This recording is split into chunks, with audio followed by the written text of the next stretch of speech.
لله سبحانه وتعالى. أنا يوم من الأيام صار عندي ألم بالمثانة، بالكلية اليمين، والكشف الطبي حقي الآن موجود في مستشفى العلاية، موجود في مستشفى العلاية، يصدقون هذا الأمر، موجود ملف باللي حصل.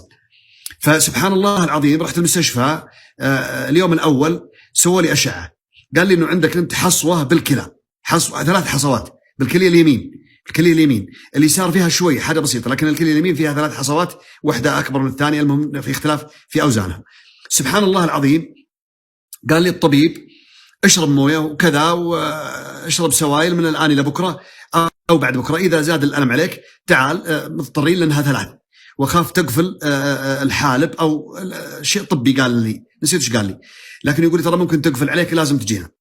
وكان مهتم جدا الطبيب، يعني كان حريص على هذا الموضوع، وفي الأشعة ظهرت.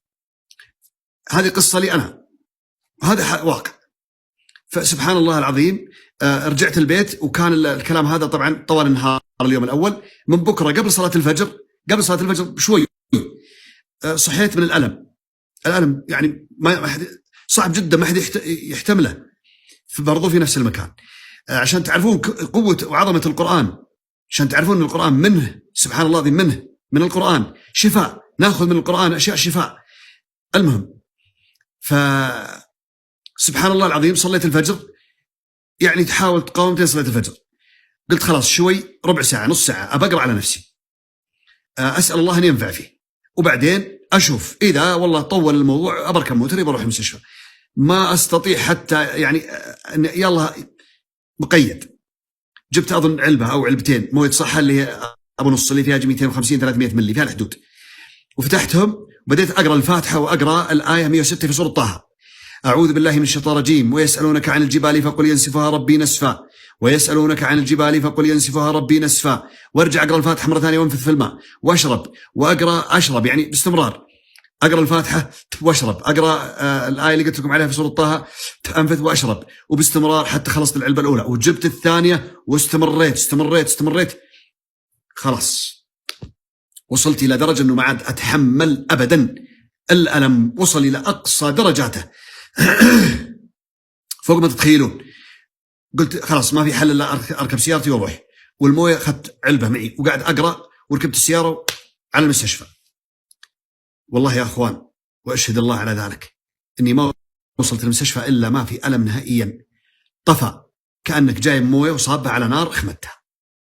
دخلت المستشفى وكشف علي، قال لي نزلت الحمد لله 40، طلعت من الكلى، وصار عندي زي الحرارة فقط تحت في أسفل البطن من الجهة اليمنى بمنطقة الحالب، آخر الحالب. قال لي إنه الحمد لله الحصى نزلت، بس يبغى لك تدخل أجلكم الله دورة المياه، ومشيت لها تخرج مع الماء. وبالفعل 3 حصوات طلعت بتكتلات دموية، صحيح في ألم، ولكن الله سبحانه وتعالى أخرجها بدون دواء، بدون تفتيت، بدون أي شيء بآية وبسورة، بسورة الفاتحة وبالآية 106 في سورة طه، أخرج الله سبحانه وتعالى 3 حصوات مع بعضهم بوقت واحد. ومن ذاك اليوم إلى يومنا هذا صار له يمكن 2 أو حولها، الحمد لله فاطر السماوات والأرض، ما مرت علي ولا رجعت لي.